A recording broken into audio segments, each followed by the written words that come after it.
ZETA Division, who lost, I mean, almost certainly their best player in Dep, then proceeded to win against Talon. Now, I think we do need to just we don't need to talk about it in depth, but Talon, of course, we can definitely shoot them quite a lot of bail for this game, because for those of you who don't know, Cruz, his father passed away, and Cruz, you could argue, is the literally most important player for any team in terms of what he does. Yep. He's not only their IGL, but he's also the translator between the coaching staff and the rest of the team. So we can definitely kind of shoot Talon a lot of bail for this game. We maybe don't need to go into them too much, but we can definitely talk about ZETA Division, because they've got a new player who's Meteor's brother, and they looked good. Oh, they looked real good. What do you mean they looked good? Like they looked real good. I mean, for one, TenTen, I think it was very impressive, and he talks about it in the post-match interview where he was like, "Yeah, they just told me like, do what you want, we'll make you feel comfortable," and that you could tell because like he was very comfortable, like taking the fights that he wants, and he's just playing to his strengths, which is a cracked duelist, which is what he was always known for. But then like, dude, ZETA was playing so fast. Like, this is literally, this is just Mach speed ZETA. Like, they're just going to space right now. They are just cruising through the maps, and they're playing, like, across the entire map. Like, they're taking fights on A, and they're pushing out of C, and it's like, it was insane to see that because I've constantly been saying, okay, we're seeing that they recognize that that's a problem they've had. Like, that's good. That's a good start. And I thought it would take probably until, like, stage 2 to really come together. And then TenTen comes in, and I don't know, maybe he told them that like T1 Academy could beat them 13-0 or something if they keep playing that slow, because they just turn it up to 11, and they're like, all right, like we take a fight, we take a zone. Like it's always there's a consequence to every action, and I really don't think there was that much to nitpick at all, which is a crazy thing to say about ZETA Division now in 2025. I mean that in a good way.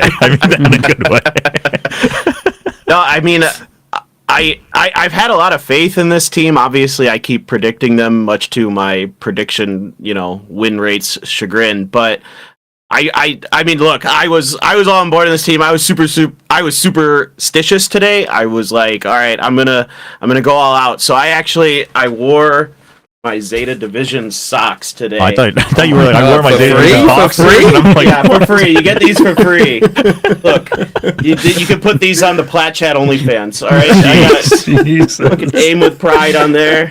Yeah, so I was all in, but I really was happy with the way they played. I liked the TenTen pickup for a couple reasons. Obviously, he's played with Japanese teams before, so he can speak a fair amount of Japanese, and therefore he was a good slot into that. He's a duelist main as well. He looks pretty solid with the T1 Academy back there. I think he's a really selfless duelist, I feel like, in some ways. Like, he's aggressive, but he's always got somebody there with him. And there's one round here. This is the bonus round that I wanted to talk about, because I really like the way that he plays this. Watch him on the map. He's constantly maneuvering into the positions where Talon is trying to make contact.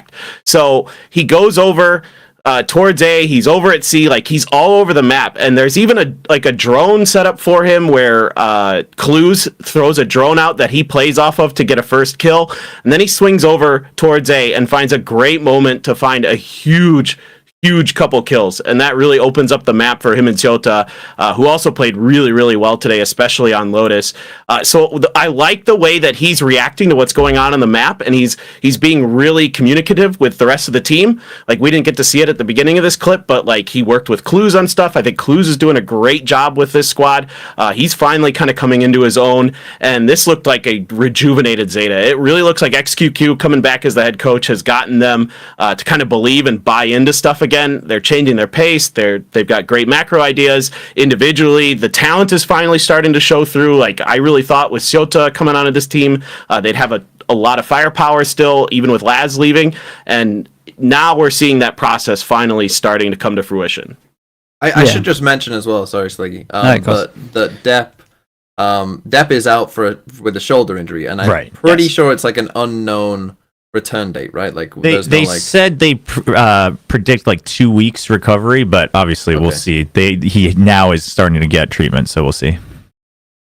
Sorry, Sliggy. That's so good. I was going to say that it kind of works out well because TenTen coming in, and I think just everyone's attitude in the team was like, well, we're expected to lose. Like we can just play a little bit freer, a little bit looser, and we don't have that pressure. And it just looked so nice. And I think you actually brought up a good round because like seeing TenTen do this like really early on, it's just everyone's, because quite a few people were dead as well, and they're just seeing him do this, and they're like, oh, hold up, like this guy's a beast at the moment. He's playing with a lot of freedom.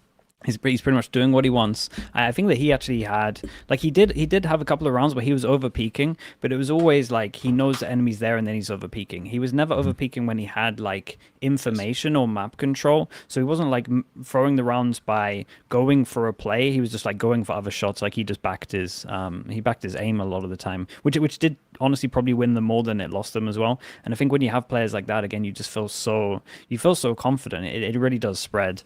And then, dude, and it just felt like it spread throughout the team, and they were all just, dude, both the Japanese teams looked so good in the off season, and it's like we're finally starting to see glimmers of it again. So it gave me a lot of hope in this team. I think TenTen played really well, like really, really well.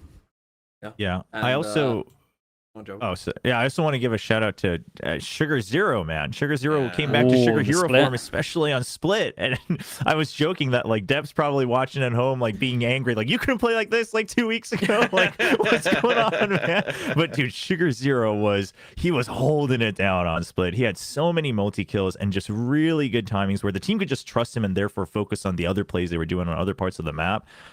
And just like the timing supports that he had. Yes. It's his playground over towards B. He's honestly kind of showing off a little bit, if anything, because normally most omens over towards the back of B would just do like the set 2 TPs where they go back and forth between like backside. But he was going onto the rafters, he was going under hell. Like it was actually super hard to predict where this guy was going to be, and he was constantly mixing up. And their like game plan, it felt like, was to go B.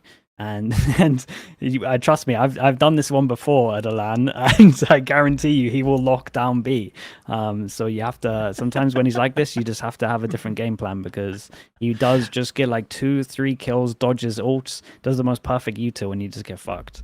So he's a beast, man. And this was full Sugar Hero. Like it really was. It was a masterclass. It was like awesome to watch.